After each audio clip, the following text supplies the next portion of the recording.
What am I to do? Welcome to RazorBranding Podcast with Jackie Russo. To learn more about how to improve your brand, visit brandrusso.com. Hi, welcome to Entrepreneur Day. Today is a podcast marathon where we're celebrating some of our favorite entrepreneurs. And next up is one of my favorite, only because the way to my heart is definitely through my stomach. And Boyer Derise knows that path all too well. Boyer, welcome to the show. Hey, good morning, Jackie. Thanks for having me this morning. Thanks for being here. So we're going to talk about Good Eats Kitchen. We're going to talk about Bayou Carlin. We're going to talk about your entrepreneurial journey as a chef. And by the end of this, my stomach's going to be growling so bad, it's going to be horrible. That's it. Good thing you know a guy who's got a prepared meal company. Thank goodness. And we have to make our weekly trip because, we have no kitchen right now. So it's all good. So talk to me a little bit about your path as an entrepreneur. Did you originally think you were just going to work in a restaurant as an employee in the back in the kitchen, cooking up good stuff? Or did you always know you were going to embark on a different journey? No, I think I always had the entrepreneurial fire, if you will, and kind of always knew that at some point I wanted to be my own boss and build something for myself. It just was a matter of the stars aligning, if you will. Being in the right situation from a personal and a family life perspective, and then sort of having something, Good Eats Kitchen happened so organically that we couldn't say no to it. We had to pursue it as a legitimate business. Right. And so for people who haven't had the pleasure, talk to us about Good Eats Kitchen, how it came to be, what it does, and why people want it. Yeah, sure. So, Good Eats Kitchen is a healthy prepared meal retail and e-commerce business. So my background is in the culinary world. I'm originally from a small town, South Louisiana, called Delcom. Graduated, went to LSU, left LSU, went to culinary school, worked my way through restaurants and bars through that whole schooling period, and then landed a corporate restaurant job with Fleming Steakhouse, which I spent about a 12-year career with in a number of cities, and elevated to a regional corporate chef position running multiple restaurants. And so at some point, we have our first child. We're living in Austin. It was a challenge. It was time to move home and sort of have the village supporting us. So we moved home, and I got out of the operations side of the restaurant industry and got into the sales side. And then about 2 years into that, Good Eats Kitchen started out of my house very organically, doing some basic meal prep for my younger sister as she was preparing to get married. And long story short, that was in January of 2016. By that September, I was making 400 meals a week out of my house. I had a client list of like 80 people. The income from the side hustle, quote unquote, was outpacing the income from the real job. And so it was at that point, with a 4-month-old daughter at home, that we decided we were going to go ahead and quit our job and try to make this thing happen. And so here we are, almost 5 years later, in a global pandemic right in the mix, and we're still hanging on. That's what I love, though. That's the perfect quintessential entrepreneurial journey. You have this one corporate job all day. You're doing the side hustle all night.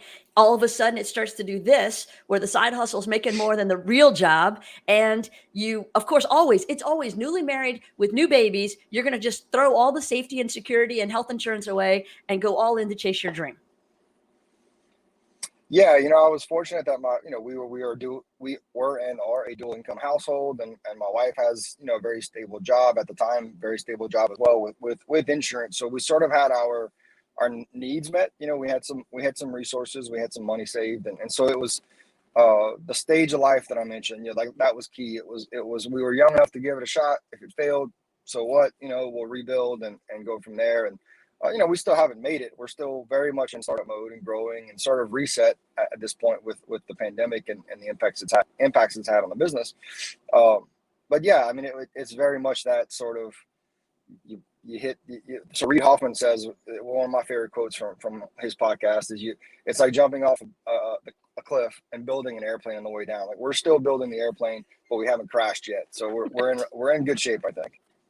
Right. Well, and I love the journey you've been through in expanding physical retail, brick and mortar, expanding your e-commerce and growing. So you're building actually multiple planes at a time. And while you're doing that, you decided to start another company. Yeah, we started building the boat for when we land next to the beach. We can swim in the boat, right? Right, Yeah, right. So tell us about we Bayou made some Carlin. yeah. So through the pandemic, we really escalated our plan to take Good Eats Kitchen into the e-commerce world and deliver direct to consumer, versus being a heavy brick and mortar store that we were prior to the impacts of the pandemic.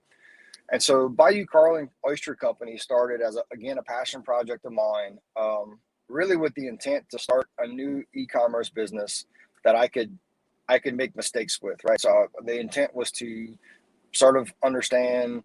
I built the website myself on Shopify. I did the branding myself. I did the copyright, everything, just to kind of relearn that side, right? And we started playing, or I started playing with some very basic digital marketing. And the intent again was to learn there and then apply it to Good Eats Kitchen once we've kind of figured a few things out. So that was October of last year, 2020. And then the holiday season hit, and that business just sort of, in a small way exploded. It was pretty apparent that the product, which is a grilled oyster kit, it's a, pre-shucked, pre-buttered, frozen oysters, thawing cooked effectively for the consumer. It was a great Christmas gift, especially in a pandemic where people aren't traveling as much as they were for the holidays. People aren't able to shop as much as they were. So it really kind of found its own way into this niche of being a really great holiday gift, and then has since evolved, and we've taken it through the FDA approval process, and we've got a couple of flavors approved for wholesale. So we've got a food service distribution side, the e-commerce side, and then the direct to, or the wholesale side, which just the last 2 weeks or so we've announced that we've and have executed. We're live in all 64, soon to be 66 Rouse's locations on the Gulf Coast. So it's pretty exciting to go from within a year to go from being a pet project to teach myself some e-commerce marketing strategies to we've got, over 70 retail partners and 3 revenue chains. It's pretty exciting. Yeah, I would say so. One of the things that I love about your approach with Bayou Carlin is this thought of, I like oysters, I'm going to sell oysters. And I think, sometimes people get themselves caught up in market research and testing and this, and you were just like, let's go do it. That to me is the entrepreneurial Yeah. spirit in a nutshell. Yeah, and for me, like one of the sort of the origin there, I was again just like watching all these videos and just sort of Google researching, e-commerce marketing late nights while I can't sleep because I can't sleep. And just some marketing guru or e-commerce guru, quote unquote, was like his title. Just something he said in a video stuck with me that, from an e-commerce perspective, to be successful, his recommendation was pick one product, and be the player in that market. And so as I'm trying to figure out, okay, what am I going to do? I want to start something. I don't want to spend a bunch of money on it, which, by the way, I think I started by. Oh, I think we have a little technical difficulty, Boyer. Will you say that again? Nope. We've still lost your audio. Let's see, am I back here? Yep, you're back. Okay. Yeah, so I think I started Bayou Carlin for less than like $500. Was Perfect. That was the intent. It was never supposed to be anything special. So that comment just kind of stuck with me of do one thing that no one else is doing. And so, obviously my world is food. So I started digging around to see what am I passionate about that I can't buy online, whether it's locally or direct to consumer. And the grilled oysters was the thing that I kept coming back to, because we cook them at home all the time. My in-laws every Sunday, during the winter. And it's easy for me though. I mean, I'm in the food service business. I can order a sack of oysters from my purveyor. They show up. I know how to shuck them without injuring myself. I can make a flavorful compound butter, and we can do this, And so there just was nothing really like this product online, where it's in its own shell. It's shucked. It's frozen. And, fully. It's not idiot proof, but it's close. Where all you do is quite literally thaw it, grill it, enjoy. And so started just shipping. I'm shipping rocks effectively, right? So I started shipping these things to myself. I'm printing like black and white labels on a thermal printer, and it was ugly. It was I made the logo on Canva with a $12.99 a month account, making myself feel like a designer. And so we launched it, and sure enough, it worked. And you get further down the road where you feel better about the concept, and then there's a real life to it. And then we started to elevate. We've taken the next step from a marketing side, obviously with the partnership, with you guys at Brand Russo, and elevated the look and elevated the feel. And we've begun to reinvest in some packaging and, and here we are a year later with what I think is a pretty refined version 2.0 of a product that's first to market. And we're probably moving faster than I'm comfortable because we're exhausted, but it's a first to market product. And we want to go out and capture as much of the market as we can before the next guy comes down the road, because we know at some point someone else is going to jump on the bandwagon and do the same product. So I'd rather them have to steal the market share from me than just go out and capture something I wasn't able to get myself. Well, and I think that your deal with Rouse's is a huge first step towards world domination. You're heading in the right choice. So I love that. You mentioned something about, startup investment, $500 for Bayou Carlin. I know Good Eats Kitchen was a little more costly. Do you think, as you kind of look at financials and think about growth, do you say, I want to try to bootstrap this, I want to bring in investment partners? Where's your comfort level? Because I know that's a big thing. We hear from people who, finance companies on credit cards all the way to they go out and try to do startup rounds of $1 million. Where are you on that spectrum? We're sort of, to be honest, we're sort of all over the spectrum. And we've found ourselves, as the business has developed in different stages, and then the pandemic again, the reset button, right? So my father and I are business partners, and so we've really kind of bootstrapped Good Eats Kitchen up until where we are, and really the vision for that brand was always something much larger than it is now, and we were playing in the world of trying to get into the wholesale food manufacturing segment pre-pandemic.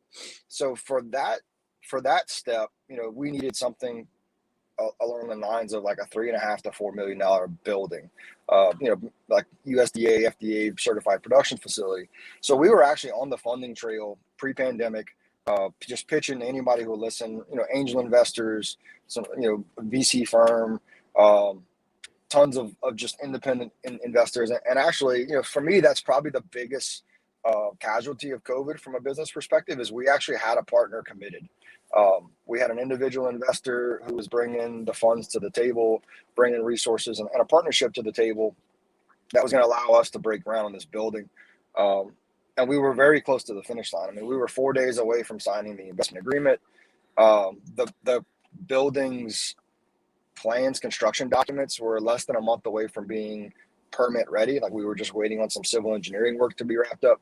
So we were quite close to bringing to life this USDA, FDA certified food manufacturing company that really would have been a game changer for us and for the region from a food-based economic development, economic generator. So, where we are now, we've kind of just put that on hold. We're back to bootstrapping things. Obviously we were as unfortunate as the pandemic was, we were also pretty fortunate with some of the funding that was available there to sort of bridge the gap. And some of that was used to elevate Bayou Carlin. And so now we're back looking for maybe not that big $4 million building that we were after previously, because what we've effectively done, the vision for what we call Mise en Place Foods was that business was to be a producer for other businesses, right? So, but where we are now is we've effectively have 3 of our own brands, and we've got a couple of more in the pipeline.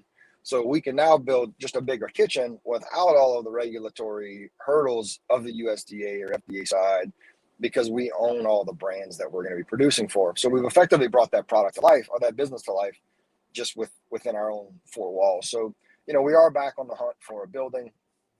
Not quite sure how we're going to fund it yet, but we're, that's all part of the sleepless nights that we try to figure out how to keep the machine moving. And every entrepreneur is familiar with those sleepless nights for sure. Yeah. When you think about the journey that you've gotten here, and I don't know any entrepreneur that says it's a straight line, there's always these twists and turns to get us to where we are. What twist or turn are you most fond of? And it was maybe something you thought would be a misstep that turned out right. And which one do you feel like, oh no, that was definitely a misstep. Like that was not the right direction. Yeah. I call them the peaks and valleys, man. We're constantly having to overcome a challenge. And so for me, I think one of the biggest, or the I don't know if we use the term pivot a lot these days, but one of the biggest pivots, to directly answer your question, right when the sort of lockdown hit South Louisiana, it was that Friday, March 13th, that schools got closed and sort of the rug got pulled out from everyone. We which coincidentally that was the day we were scheduled to ink the deal with our investor. Of course. That next week, we sort of made the decision to close all of our stores. We weren't mandated to, but we just, our business is prepared meals. You have to have food on the shelf. We were losing food. No one was coming in. So we shifted short term to just a pre-order model. So we reopened one of our Baton Rouge stores and the Lafayette store for pre-order pickup twice a week. And then within 24 hours of the idea, we launched, so we call ourselves Geek, G-E-K.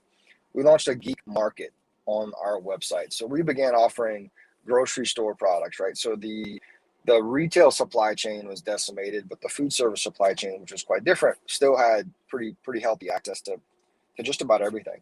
So we launched the Geek Market, and we began offering, sliced bread, deli meats, cheeses, milk, orange juice, fruit, produce baskets of like varying sizes. We call them chef curated produce baskets. We were breaking down pieces of meat and chicken. And so we effectively launched a virtual grocery store with free localized delivery in the Lafayette and Baton Rouge markets. And so I think from our perspective, it kept our production team whole. We didn't have to furlough anyone, and everyone actually maintained their hours throughout the entire span of that, that kind of lockdown. And I think it brought us a ton of press that we weren't really expecting. And I think it really put us in position to help live out part of our mission and truly be of value to the community. So that pivot of making this change and bringing this program to life out of survival, really, it helped us solidify what our brand represents in the community. And it also just sort of that resolution of, the resilience component that, hey, we can evolve and adapt, and we're not going to sit back and wait for the sun to shine again. We're just going to push through the storm. And so I think we've continued, like, that set the tone for us from what happened over the next 18 months and sort of where we are now. Now we're really feeling the supply chain impacts, and it's like every day it's like, okay, just we'll tackle the next challenge with enthusiasm. So I think that was the biggest. From a regret perspective, I try not to live with many regrets. I feel like you can just learn from them. But we opened a store in the Youngsville area like 6 months after we opened our first. And it was one of those learning experiences, right? I wish we hadn't done it as quickly as we did, because I think if we had gone into that community with more knowledge of what our store needed to be, we would still have that store there. But we built something that was way too big. Way too much of a footprint. We had too much refrigeration, so we had to keep more food on site than we needed so that it didn't look bare, just from a consumer's purchasing behavior. So I think that particular store, I don't regret the growth we did after. We acquired a competitor in Baton Rouge that took us from 0 stores there to 3 in that market in an 18-day period. And that was painful, but it was, you pull the pandemic aside, we were working the plan. So I think just that early jump into the Youngsville market without a true understanding of what our footprint, what our store needs to be, is probably the only one that I'd say, okay, I'd like to have that one back so I can do it better. Because I think if we did it better, that store would still be there. It would be what we would have needed it to be. And I think you make a great point, because when I walk into the oil center location, it's the perfect size. I can quickly and easily see everything I need. I grab it, I go. It doesn't need to be bigger than that, No, exactly. And that's that particular, I don't know how much more we'll grow that brand retail wise. There's some interest in some partnerships and potentially a franchise model down the road. But for us, the focus is e-commerce. But from a store perspective, that oil center store you're referencing, it's 600 square feet. That's the perfect model, Right. And so we're actually looking at a space, not too far from you, downtown Lafayette right now. That's less than, it's an 800 square foot area. So the retail side makes sense when we can get these really one-off small niche stores. Or I think in the future, if we decide to grow retail, we need to be in the conversation with developers way ahead of a project, so we can carve out that little 800 square foot space. That's all we need. Right. Well, with almost 10,000 people working downtown, I can imagine that's a great grab and go for lunch, or take home for dinner, or ship to friends and family who don't live here anymore but want good food. To me, that's a slam dunk. Yeah. We'd love to have people downtown. Our friend Jonathan Sachs says, good choice, Boyer, to pick oysters. I had the opportunity to try the garlic butter and bacon oysters. They were amazing. Awesome. Thank you, Jonathan. Yeah. Yeah, And Connor Allo pretty says, excited. oh, sorry, I was going to read Connor, her comment. I'm craving a Cuban roasted pork loin right about now. So we're going to have to get her fed. That's one of my favorite dishes on the most recent menu change we've had. It's really good. Just that whole Mexican street corn and the aioli we have in there. It's really good. It's not your typical prepared meal stuff. It's coming out of our kitchen. Anything with aioli is a good thing. I mean, really. So, Boyer, thank you so much for spending time with us today and celebrating Entrepreneur Day. I think that you're an entrepreneur multiple times over. And so whether it's Good Eats Kitchen or it's Bayou Carlin Oyster Company, at the end of the day, you're living it out twice as much as everybody else. So I'm surprised you have any time for sleep. So thanks for making the time for us while you're in deliveries. Yeah, I'm parked on the side of the road here in our van making deliveries for both businesses today, actually locally in Lafayette. So, twice the entrepreneur just means twice the stress and half the hair. So I've got that covered. But you keep relocating it down here, so it's all good. I've still got a good beard going, so I think we'll be okay. You'll be fine. Thank you so much. And thanks to everybody who watched and listened and sent comments and questions. We appreciate your time, and join us for the next Entrepreneur Day guest in just a few minutes. Thanks, Boyer. Thanks so much for having me, Jackie.